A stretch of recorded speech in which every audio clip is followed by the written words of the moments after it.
Alrighty, friends. So, Coach Brad coming to you today. No spreadsheets today. Okay, no spreadsheets, no screencasts. Just me training and the Godfather, Jeff Alberts. So, I am about 5 weeks out now from my bodybuilding competition, and just got back from I guess we'll call it bodybuilding camp. Right. Spent the weekend with Jeff. Got some new protocols made up. Got some loose reporting, and then most importantly, really worked on posing. So, got that for you here today. So, I'm going to outline both of my leg days. I've got 2 leg days. All right. One is a hamstring dominant day, I guess hamstring and glute dominant day, where I sneak in one quad movement, and then of course the other is a quad dominant day, and I sneak in there some hamstring. And I got one of those at the gym where I train at, and I've got the other one at the Godfather's dungeon version, I guess 3.0 now. Also got some good coaching as he's trying to keep me composed. I have a hard time of keeping composed, and I've always been pretty expressive, in my training, not afraid to show my discomfort. So anyway, I got those clips for you, and then we're going to end on posing. So let's get to it. Alrighty, friends. So here we've got the gym that I train at in Little Portola. Start out each of these sessions. I'm kind of my 2 sets has been my staple. So 2 sets of RDLs. Pause at the bottom. I try to go slow on the way down, but we start each hamstring day with 2 sets of RDL after I do my warm-up, of course. Pretty happy with how my legs are looking here. Hamstrings are getting nice and split up. Doesn't look like they're diminishing in size. They probably are, but it doesn't look like they are, right? And still managing some fairly heavy loads on that. So after we get on with the RDL, run right over and we do some hyperextensions. Reverse hyperextensions. I like to do a couple kind of swingy in a way. I feel like it gets me a little bit more range of motion when I let that swing forward, and it kind of stretches things out just a little bit. But 2 sets of those are swingy, kind of like I'm doing here. It's a technical term, swingy reverse hyperextensions. And then, of course, there's one I do a little bit lighter where I actually do it kind of a dead stop at the bottom. Not quite as much range of motion when you kind of go to a dead stop there because that pendulum doesn't kind of swing forward. But 3 sets of those reverse hypers. Speaking of pendulum, this is our pendulum squat that we have at the gym that I train at. It's kind of old-fashioned. You'll see here at the end why I don't push these very hard, because I have to like reach forward and pull a pin out. You'll see right at the end. But these ones here, this is my 1 quad movement for the day. I'm kind of liking this, really, to be honest with you. And I've been able to, as I've gotten better and better at the movement, I've been able to add more and more weight. Just doing the lengthen portion on this only, mostly because I'm trying to conserve energy. It's kind of getting to be a grind. You can see right there, I pulled out that pin, set it down. But yeah, just trying to conserve energy as I'm dieting, okay? Leg curls, so I will do 2 of these. I was doing, as you remember, a lot of post-failure partials, and I really like doing it on this particular exercise here. Just kind of, you get some sense of gratification, when you can kind of hit the bottom of that thing each and every time, right? And then, of course, when you can't hit it, you'll try on the next rep, maximum effort, try to hit it again. You failed again, and then you just do kind of 3 or 4 of those, right? I was really enjoying the post-failure partials. However, Coach Alberts, Coach Godfather says, nix those, okay? They're not really doing much, and if anything, they're just kind of wasting energy. So he says if I stumble upon failure on the last set only, it's okay, but don't, search for them, okay? And then lastly is just calf raises. I'm doing 2 sets here on the pendulum squat, and then I get away from this machine. It's loading the back, it's loading the spine, right? Not that I think that that's a bad thing, but again, energy reserves are waning. And so while I'll do 2 sets here, I go over to the leg press, do them seated, not as much axial loading, right? Do 2 sets there. And again, I think in this particular video here, you can see that's pretty much reaching failure right there. And Jeff pulled those, not doing those anymore. So I'm a coachable guy. He says to do it, and I do it. So pulled them, no more post-failure partials. Okay, so that's the hamstring dominant day. Now we've got the quad dominant day.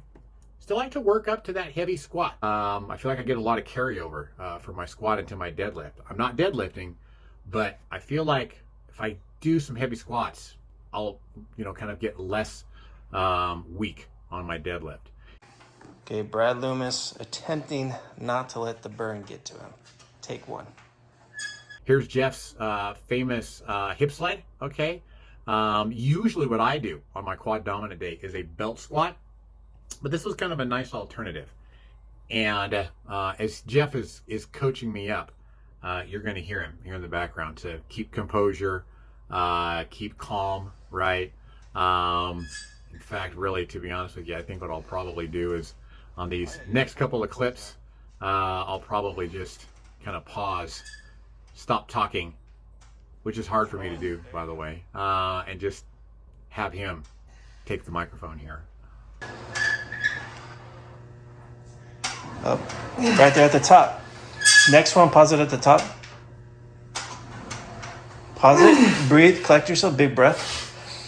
Then go. There you go.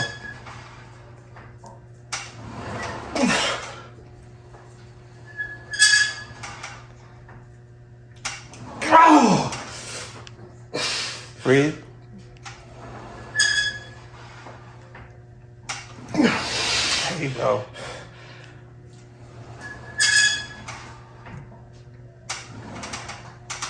Okay, guys, good set. Oh.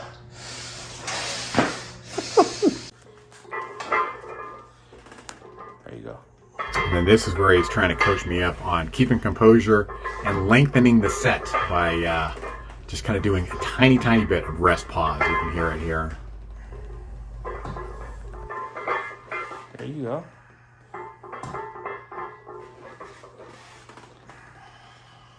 Breathe.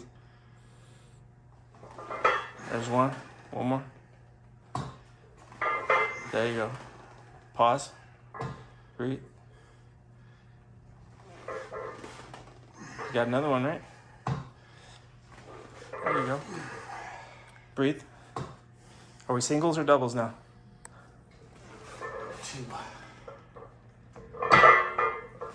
There it is. Now singles. There's singles. So you might get 2. You might get one more. Pause. Breathe. You rushed that one.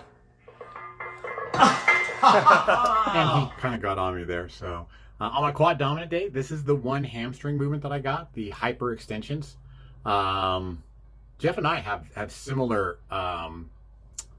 conditioning when it comes to our hamstrings. That's kind of been one of my few superpowers in bodybuilding. However, as you can clearly see, my hamstring muscles are not nearly as thick as his. The semimembranosus, the semitendinosus, right?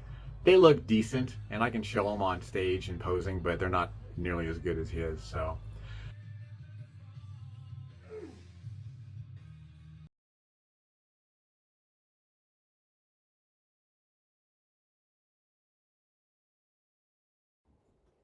All right, gang.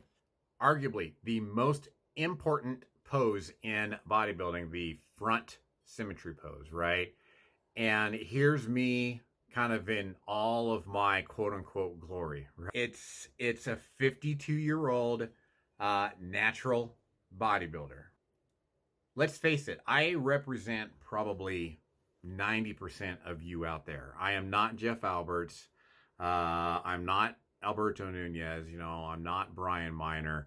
I'm your typical pickup basketball player, I'm not NBA. And so this is what natural bodybuilding looks like for 90% of us. It's my physique. I've built it over the course of the last 30 years of training. We're going to make some improvements as far as conditioning and posing goes. And I'm bringing this, to the natural bodybuilding stage in July. Okay. And really, that's all that it is. I am not thinking about placing. I'm not thinking about bringing home a medal. I want to get up on stage. I want to get some really good pictures. I want to get some good video. And then I want to come home and I want to put some weight back on. Okay. Now, if I don't get me wrong, I'm a competitive guy, and I want to win my class. But yeah. I'm thinking to myself, I'm signed up for the Grand Masters division, the 50 to 59-year-olds. If there's nobody to compete against, I'll just drop into the 40, the master class, okay? And if there's nobody there, I'll do the open class, but that's fine. I'm not in it for placing. And so, I got a big blocky waist, I'm not elite. I don't even know how I turned pro, to be honest with you, except for I have the ability to get shredded. You know, that superpower is not as much of a superpower anymore because everybody gets shredded, right? Arguably, most people get more shredded than I have ever gotten shredded, right? And so, yeah, this is the physique, and this is what I'm bringing. And I will probably drop another pound or so, okay? I'll continue to work with Godfather just like I am here on my posing so that I can make myself look as big and symmetrical as I possibly can. But this is kind of 52-year-old natural bodybuilding. I'm going to be prepared. I'm going to be smart. I'm going to show up and I'm going to compete. And then I will let the cards land where they may. Collect my medal or my trophy if the judges so deem me worthy of getting one. And then I'm coming home, right? So there you go, my friends. There's the physique update that I promised you, along with a little special appearance by the Godfather, Jeff Alberts, okay? And if you would like to learn more about posing and continue watching this, go right ahead. Otherwise, friends, cut out, and I will see you next time, okay? Thanks for watching. Bye-bye. And then lean back and down. Ooh, hello. See that? Yeah. See the big difference there. Look, you actually realize that. That's actually the flex thing on awesome. Your back is better too. Yeah, there you go. You look more, that's even better. So the more lift up here, you're gonna look more tapered. That's probably the best lat spread I've ever seen on you. Now squat down a little bit more. Glute. Yep. Yep. Remember the angle of the arm? Yep. And then you can pull in your bicep or elbow into your side more.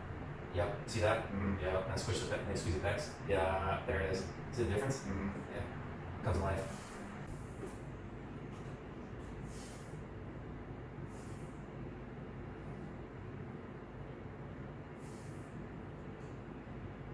Body position too.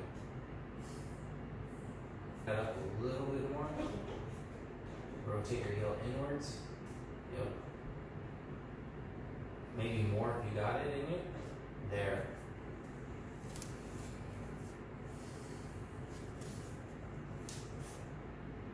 Around with the funky, The most fun spinners. but Let's see. it looks okay through here, but my arms look so freaking skinny. Yeah. I think you're better off like. Because the way I traditionally do it is like that. Yeah, it looks better like that.